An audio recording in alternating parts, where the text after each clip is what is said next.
This is the Zebra Man podcast.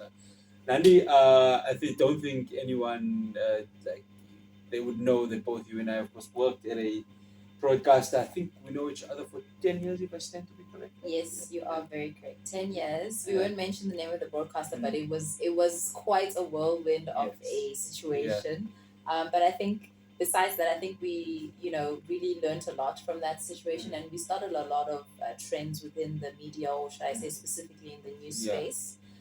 So it was definitely a landmark kind of era. Yeah, I think the one thing about that was that, for example, I mean, I'll talk about myself. I had no I had no broadcast experience at the time. Really? Yeah, I didn't know that. yeah, I had no broadcast experience at the time, and then I got this job through Mahreen Chenya. She actually like see me through. I forgot the other lady who actually brought me. But at the time, I worked with a producer, Brains Band, those current podcasts, Sanele Mavipela. I mean, even I worked on the show with a famous Kwaito artist, Arthur Mafukate. And we did the show called Hola Weekend. And then I got put into the actual editorial room. So the sports editor then was Manfred Seidler. And we actually had something good going. It was a fantastic talent with that desk. And then the golden era of our sports desk was with Edwin Khaswe. Yeah, I think things just rocketed from there. And it was a beautiful time. Yeah. Edwin knew his stuff. I wasn't like a professional Yes. sports anchor, but I could tell that this guy, yes, he knew his stuff, and he was very on point, amazing editor, and Yeah, I know he was outstanding. I mean, you guys were obviously at the news desk, so you had to deal with much more than just politics. Right? Yes, it did. I don't know about the media space today, but I do know about the politics since you're talking about politics, and I think the things that's got people's tongues wagging is the elections or pre-elections, and how everything is just like out of the blue. We've got new parties emerging. I call them pop-up parties because some I've never heard of, and they just suddenly a week before, a month before, their posters are everywhere, and I was just like, oh my gosh, okay, who's this? Yeah, I think the thing about those elections, I mean, myself, I'm going to be deep into it, at the ROC, covering it, is that, I mean, for example, I'm going to take the ANC 30 years, and there have been strides. I mean, the Constitution, yes, I think it's a beautiful piece of legislation. It really governs how we are as South Africans, but the inequality still remains. So, I mean, let's take Johannesburg, for example. You got Sandton, and then you got Alex, and the differences are so huge. You could not tell. It's like apartheid never left. And I mean, what the question when you go to the citizens and you ask them, it's for 30 years, the promises have been made, nothing has happened.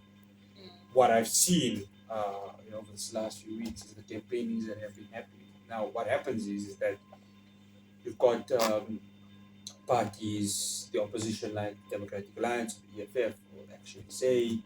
It was the big three, now I think it's the big four. Well, it's big four. I mean, actually, SF coming up. I mean, IFP still has. But the thing about the IFP is that they cater more for, in Johannesburg, more of the, the constituency that's lying more of the taxi industry or the workers that came from KwaZulu-Natal that stay in the predominant hostels across Johannesburg.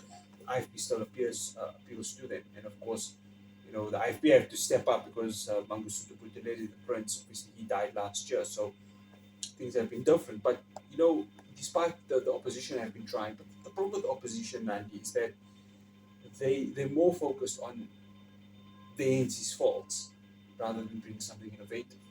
Yeah, that's true. Yeah. And you have to be something. But don't you think DA is trying to address that by saying let's rescue SA? Well, yeah, I mean, definitely. I think that they're doing that, but I want to take the Western Cape for example, right? So the predominantly white areas, the Camps Bays or the Constantias, the Sea Points of this world, the Green Points, look good. And the DA has done well to sell it, but then they got the Kailichas, the Langas, the Menenbergs, which are still a bit behind in terms of service delivery. I mean, you go to those communities, they say DA has not fulfilled their promises. And the Western Cape is going to be a hotly contested province because the ANC is trying to wrestle it back. And nationally, the DA has aspirations of being a ruling party, but it's not going to happen because it looks more likely that coalition governments are going to be coming in. And do you predict that the ANC would lose this election? Well, I think they may on lose a national. I think they may lose the majority. Yeah.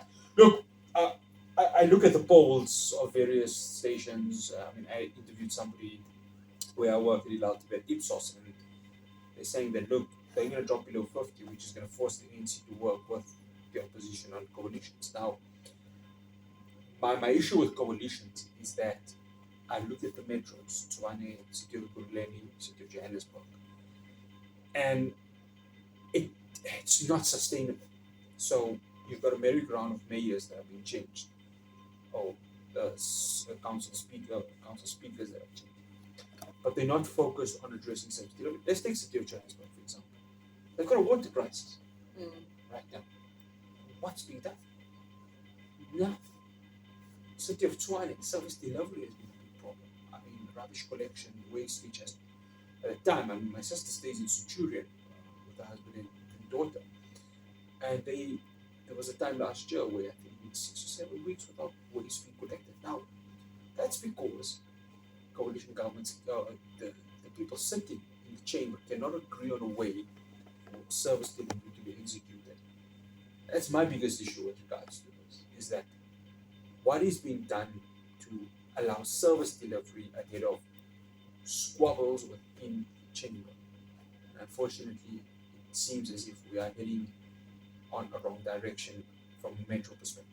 But on a national government, there has to be frameworks that have to be developed in order to be stability, because the National Assembly investors, the international community are looking at the National Assembly and hoping that our coalitions can be much better there on a national level. Do you feel like South Africa is quote unquote a failed state?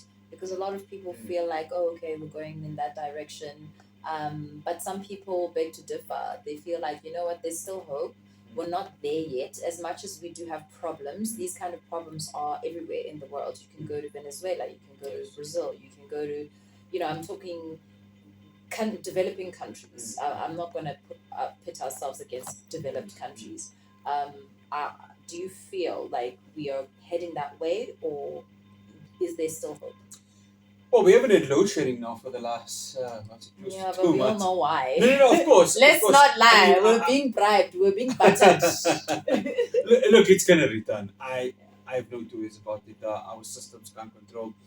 The Minister of Electricity, Dr. Cyril Ramaphosa, said our energy availability factor is 70%. They say renewable energies have come through. Here's my thing. We've had a port crisis. It seems to be solved somehow. NHI somehow. Can we not do the I'm sorry. Here's my thing. Suddenly Cyril Ramaphosa found his pen and signed it. My problem with NHI is that in its current form, it's not going to work, because the medical aid companies are going to take this on review and they're going to want to take this to the EU courts. Given that we've become such an investor-friendly country, they can do it, the likes of the Discoveries or the Fed Healths, and they have every right to do it. Yeah. My issue is that our public hospitals are atrocious. I agree. I second and third and fifth and seventh that, because I mean, from just personal, not personal, but like having a friend who gave birth in a public. I think that was my biggest fear, was to give birth in a public hospital, because I was fearful of what I had heard about, nurses with attitude and being left alone. It's horrible. And I've heard clinics worse. Are bad also. Yeah. Exactly. And for me, the NHI, having traveled and lived abroad, in England, we also have that system there, but it's a first world country and things function. And taking into account that our public hospitals have a lot of shortages. I'm talking skills, equipment, and so on and so forth. I could go on. it worries me that, okay, if everyone's going to go under this umbrella, already in the UK, the NHI is collapsing because it'll take you 3 weeks to see a doctor. If you have influenza right now or bronchitis, you can't wait 3 weeks. By the time you see the doctor, it would have advanced, you know, and they say, okay, no, go to the emergency unit or whatever. Our emergency units are going to be packed to the brim if that is the case, you know. Especially with private hospitals. I don't think the private hospitals are really engaged in the lives of this world. So this was for me from an ANC perspective, pure out electioneering, to tell everybody, hey, we're still the best party to vote for. And I mean, I want to take Life as City Many, for example. There's a hospital where patients died. Patients died. They were having mental illnesses. Patients died. Until today, those responsible from Gauteng Health at the time, nothing's been done. So, again, the problem with this is that when you looked at COVID-19 in South Africa, there was a lot of corruption when it came to PPE tenders. Yeah. So the biggest problem is that there is a lack of trust with NHI, with the current ruling party, and I don't think I think there's a lack of trust all no, the way around. without a doubt. I mean, nobody trusts government anymore. And here's the thing why I want to say it is that yes, President Cyril Ramaphosa comes in 2018. We all have this euphoria that he's going to save because you had this years of Jacob Zuma and obviously, his links with the Gupta family and the quote-unquote state capture era. Nothing changed when Cyril Ramaphosa came. Yeah. Because it's like all the problems just rolled into his office. It did. Okay, one could understand he had the xenophobic attacks, he had the July hundreds of 2021, he had COVID-19, and one can understand that. But he didn't deal with the problems of holding the corrupt to account. Yeah, it is. Right. So, many of the ANC members were on the list. What about the public protector? Yes, I think it's one.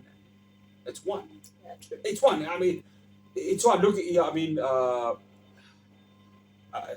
the name Deepo Peters, for example. I mean, she was the deputy minister of small business development. I mean, she got fired for, was suspended actually.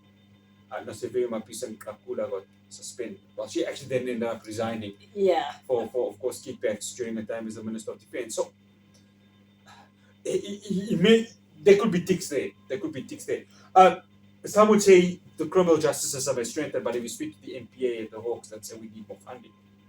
I wouldn't say it's strengthened. I think finger pointing has been a whole lot more. Yeah. But no action. No action has been taken. Yeah. And that's why I'm bringing the Zondo Commission. So the Zondo Commission has many ANC members on the list that are implicated in state capture. Now these are recommendations and they're not obviously binding up until the Hawks or the NPA charges these people. It has not happened. And you keep on asking Cyril Ramaphosa, so what are you going to do to clean up corruption? He says, well, as you can see on the list, there's no one there, but you've got David Mahlobo, who was implicated in state capture.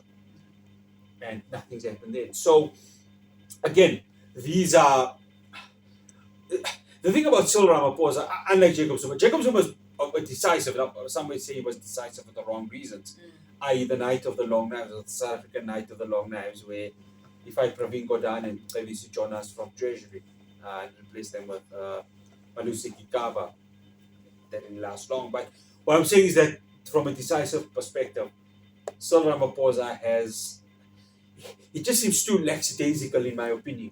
And I don't know why, but one would sense that he's playing the cards close to his chest because he doesn't want to divide the ANC. But the current top 7 that he has is more his people. Some may say Bola Mokonyane is not really, but Fikile Mbalula, for example, the Secretary General, is his man. It's the guy that he wanted. So he's got his top 7. The problem is that is he going to act on the rest of the ANC members who have been ill-disciplined or are just not doing the party line? And it brings up the MK party. Jacob Zuma. That's another story for another day. Well, I mean, yes, Jacob Zuma is saying. He's saying, I love the ANC, but not the Cyril Ramaphosa ANC. I mean, have you ever heard that? No, it's my first time hearing it. But I think, looking at parties, well, rather political parties, I think maybe let's go abroad and look at the Tories and how the Labour Party seems to be now taking the lead on a lot of things. Rishi Sunak, for example, seems to be very unpopular at the moment.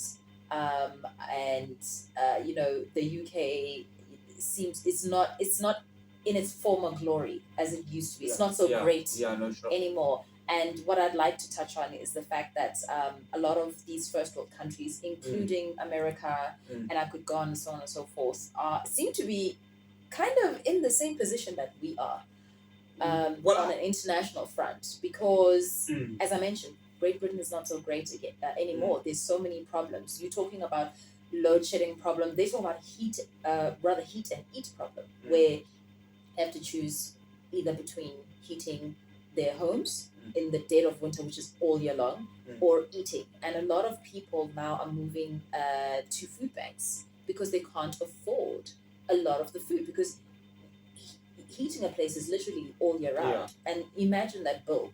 And that energy price has gone up in the past, say 4 years. It's almost, if not more than doubled. I don't know the exact figure, but it's more than doubled, and people are literally struggling. Housing, there's no housing. Immigration crisis, which I think we have same here. Migration crisis, same as South Africa. We've seen an influx, or rather increase in migrants, and it's the same in the UK. And now they've passed a visa, for health workers, but then now they've kind of retracted that and said, well, you can come in, we want you, we want your skills, we want your time and your sweat, but we don't want your families. So it's also deteriorating the infrastructure, potholes. I could go on and on and on. I would have thought they would have potholes. Yeah, they have potholes. I've seen hey there's potholes. They're just like here. So I just feel like, and America, if we're going to go to America as well, people are working 2, 3, 4 jobs just to stay afloat. I'm sure you've seen, it's been quite popular on social media how they have these camps, rather camping tents, and specifically in California, and people are literally camping outside. They're working. So now there's a new class, which is the working poor, where people are working to death but cannot afford to live in a house, in an apartment. You think something decent. So New York, California, and you ask them, okay, so what do you do? No, I have a degree in accounting or whatever it is. And why are you here on the street? No, I can't afford the housing. It's gone up. I mean, $2,000 a month. That's $40,000 for a studio apartment. That's just ridiculous. Insane. Here's my thing. I want to touch on, obviously, Europe. Obviously, they put sanctions on Russia because of its war in Ukraine. And my thing is that it was always going to bite them, because Russia is the main source of energy. So sanction them. This is your result. And unfortunately, the governments are making these decisions. They could be sitting quite comfortably in their homes. It's the citizens that are going to bear the brunt. I mean, on the US is financially problems.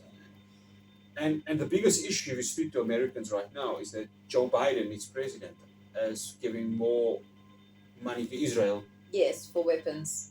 Rather than looking after the citizens. So it's the same in the UK. It's the same. I mean, Rishi Sunak is doing the same thing. I mean, Southern European states are, obviously pulling away from its support of Israel, and it just shows that there's a massive polarization. And this is where I think the test of the dollar is going to come in, because my take is that when you have BRICS here in the developing world, that could be the new superpower bloc that's going to replace potentially the G7. De-dollarization. And the de-dollarization, Vladimir Putin and Xi Jinping, had meetings last week, and it's looking likely. So your gold standard is going to be the big decision making.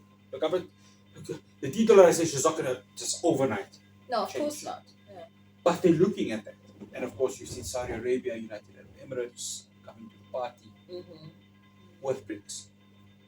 So they're looking at BRICS as an alternative. And so this old world order, as you'd like to say, it's changing. It's changing very, very slowly. And sooner or later, it's going to change. I mean, Because the USA are afraid because they've always been the superpower.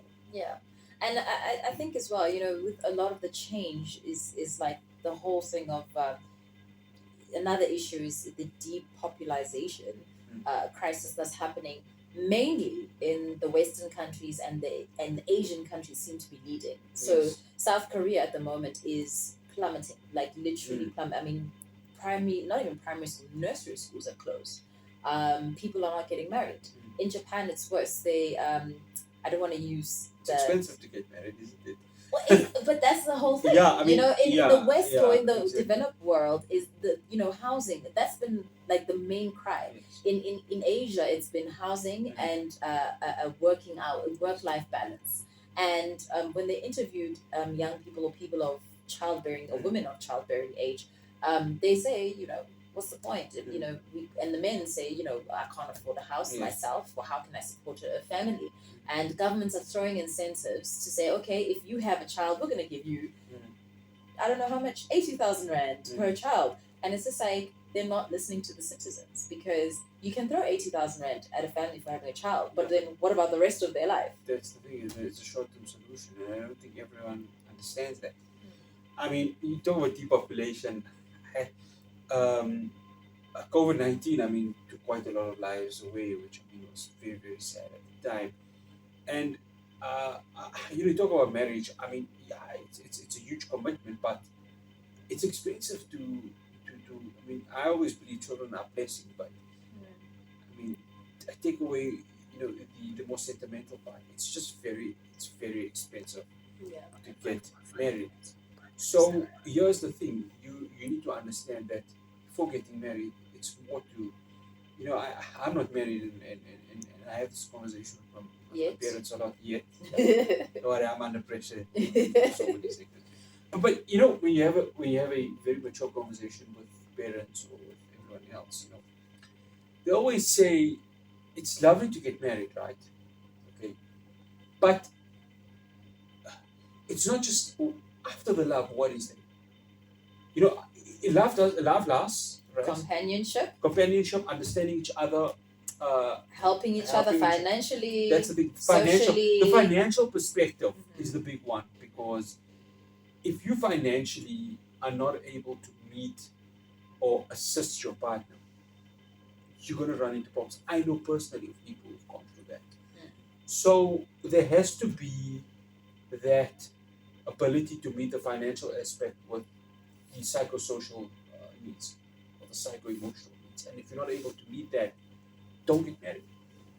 Don't bring a child. Don't bring a child into the world if you're not able to look after it. That's a very selfless thing. No, I guess. No, it is a selfless thing, but it's for example, don't satisfy your desires for one night and think it's gonna last forever. It's not gonna last forever. Yeah, but some people would argue and say it's actually selfish. But it depends which side. Which side of the fence you're sitting on. I mean, and your mother, you will understand that have been, they're looking after the child. I mean, it's not easy. It comes with these challenges. So if people understand this, they'll maybe get a better understanding. I mean, and I don't know if I speak for everyone else, but it's more to life than just the one night that you have with your partner. It's just one night. Well, one night, more than that, definitely, yeah. Okay, no, it was definitely like interesting to unpack all these issues. Yeah. And I definitely look forward to chatting again. Yeah, no, definitely. About the world and its crises. Yeah, no, definitely. The elections. I mean, I always say let's focus on South Africa. South Africa's things have been quiet. It's going to be quiet till. I think it's going to be a big storm after these elections. I think it's going to be a big storm. The investors are holding very tight. Yeah. They're holding their money tight. Yeah. What I'm understanding from big business is that they prefer an NCTA coalition. It's a safer bet. But who knows what will happen?